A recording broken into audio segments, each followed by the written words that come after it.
And now, it's time for another Dice Tower review with Tom Vasel. Hey folks, I'm Tom Vasel, and I'm excited to take anything that has to do with Spider-Man and talk about it, because I like Spider-Man a lot. Sinister Six, really cool. Sinister Six has always been a group of 6 of Spider-Man's villains, not always the same 6. And in this game, you are some of these villains trying to do heists without getting stopped by Spider-Man. And this is made from Spin Master, who are the same people who made some really cool games, 5 Minute Marvel, Hail Hydra, and Wakanda Forever, which actually wasn't quite as good. But the other 2 I really liked, and so I looked forward to trying this one out, especially since I really like this Spider-Man theme. I was a little concerned when I saw that it looked like it was kind of a semi-cooperative game, because those almost never work, but it's Spider-Man!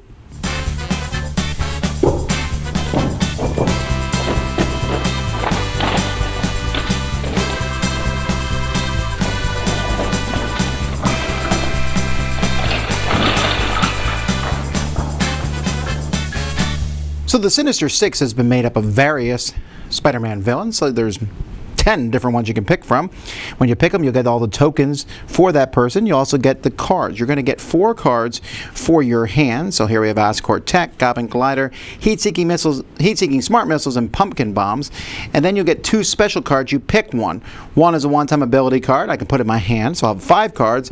The other is a permanent ability that you can put face up in front of you. So you pick which one of those that you're going to take. Players are also going to get a black market card drawn from the black market deck, and they're also going to get some tokens here, and these tokens are going to be drawn. So you put together a pile 1 through 6, and then 7 through 12, etc., and you get 1 from each pile. You're then going to pick some heist locations here and put spider cards at the bottom of them, basically equal to the number of Spider-Man on the location. Each of these locations is going to have tokens put on them. These tokens are treasure tokens, essentially, or heist things you can steal, and that match the different icons on here. These tokens will have various amounts on them. Each player has a loot card here, so it shows you, for example, cash is pretty consistent, 3, 5, 8. Tech has 7s and 10s, which are better than 8, but also has only 1. And so you put these tokens out there, and you're going to be going for these, taking your chances, obviously, with Tech, while cash, again, is more consistent. Now, if you're playing with less than 6 players, it's possible that you'll cover up some of the spots with tokens of a player who's not playing. But players are going to bid for turn order by discarding one of these. Everyone will reveal them at the same time, and players are going to look at the numbers that are used on them, and whoever has the lowest number will pick their turn order token first. If you play one that shows a black market icon on it, you also get to draw a card from the black market deck. And then in turn order, players are going to have an action. They can play an action card. So when you play an action card from your hand, you are trying to match icons that are on the card there. So I look at the different icons on the card and I say, oh, this is great. You know, here it shows a running guy and it shows the tool thing. Both of those are on this card. So I want to place those on those skill symbols here. So I would put my villain markers on those to show that they happened. And then I discard that card from my hand. I will no longer have that card until the final battle. You can also discard a black market card and do whatever the black market cards say. And sometimes these can be used to cover up different icons. Players also have a mastermind icon on one of their cards. Here it's on the Oscorp Tech. This one can cover up anything. Now here's the deal. You have to play a card when it's your turn. If you can't play a card that matches something, you may discard a card from your hand or discard a black market card, doing nothing. That's called a dodge. Otherwise, you flip your turn token over and you've been captured. When all the symbols here in the middle have been covered up by icons, then you'll flip over the Spider-Man card or cards at the bottom, and then players can try to cover those up also. Although, for example, here this loses a cash loot token unless you're captured. The Spider-Gwen isn't so nice, so you have to be careful. These can cause negative things to happen. Once all the tokens are covered up, you've completed the heist. At that point, players will start from the top person who's playing the game and pick one of the loot tokens and see what you got. Ooh, not so bad, 6 points. And you'll keep those in front of you and collect the loot tokens. Anybody who was captured, though, does not get to participate. And then you go to the next one, and then the next one, and then the next one. When you get to the final location, there's going to be some rules changes. First of all, you're going to take the loot cards and take the 2 cards like this and and put them underneath each other. So all the icons are in one big row that you need to accomplish, and all the Spider-Man cards that are going to be here that players have to go through. And this time, you must do these icons in order. You'll get all your cards that you played back, so any cards that players have played over the course of the game, they'll get back, except for black market cards.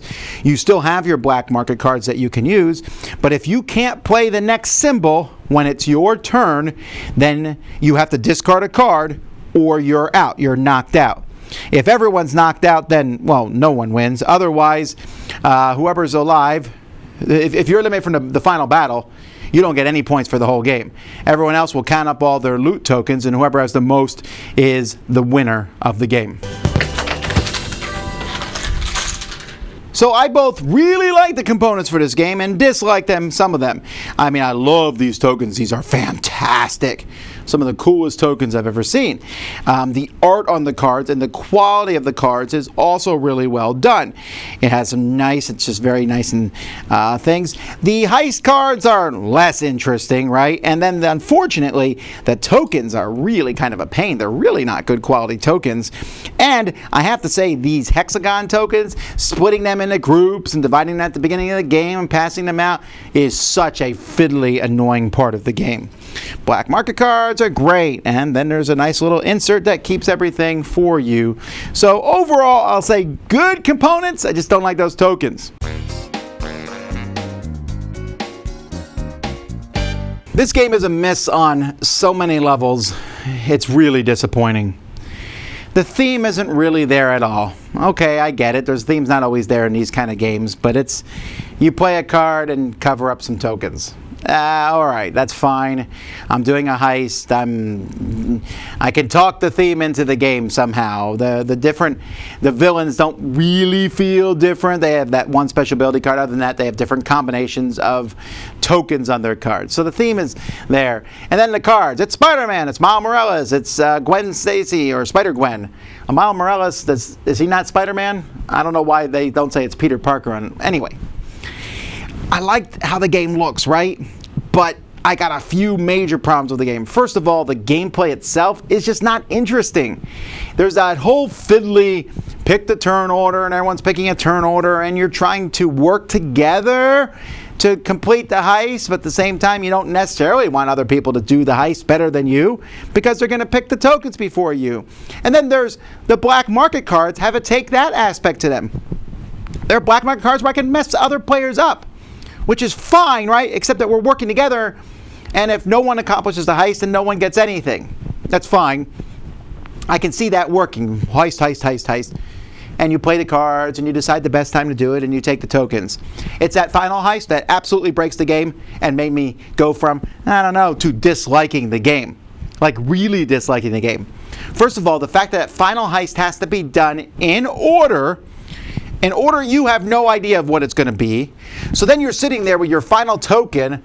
All right, I think I want to go first, maybe, because I can do the first token, and because you have to do them in order. Also, this game is not very well balanced per player. It's much harder for 5 players than 4 players, which is really weird to me that they have this come into effect. But anyhow, because there's way more icons to do for 5 players than there is for 4. But be that as it may, you have to do them in order. If you mess up and you can't play a card or discard a card, then you die. If too many people die, then everyone dies and no one will win the game. You have to save black market cards for that final battle.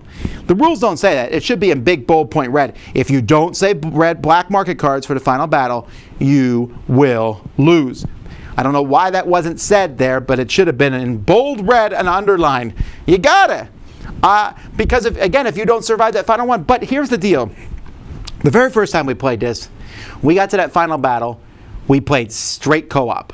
People sacrificed their lives to keep the game going so that some people could win. First of all, that's not how the Sinister Six works. They're all backstabbing each other. But it doesn't work overall because then again, there's only one winner to the game. If it was a pure co-op, that would be fine. So thematically, I get the Sinister Six is a semi-co-op because if you watch the Sinister Six, they're constantly infighting, and that's why Spider-Man always wins. because Spider-Man wins because these guys don't work together as good of a group as they should have. I want to be Spider-Man in that case. How many times have you watched a movie where the bad guys fought each other and they lost and you're like, what idiots? Well, of course, that's what you're doing in this game. You're the idiots. But you have to be that way, right? You don't want someone else to win. You can't play this as a straight co-op. And yet at the same time, if I'm not going to win, why should I help other people win that final battle? You say because that's the way the game is meant to be played. No! That's not the way games should be made. They shouldn't be made so that I can't win, but I'll do my best for the good. What? What kind of garbage is that? And because that end, again, Sinister Six underlines the point that semi-co-ops just don't work. They just don't. All it takes is one person to go, I don't feel like winning this game. But also, everyone can lose in this game, and literally you're just playing icons in order. This was super disappointing. I don't feel a difference between the villains, really, other than some minor things. There's a lot of fiddliness to playing the game. It has the feel of let's all work together in this cool co-op game, but there's only one winner. That's a big pass from me. I like Spider-Man and the Sinister Six, but not the ones that come in this box. Dice Tower Judgment? It's a pass.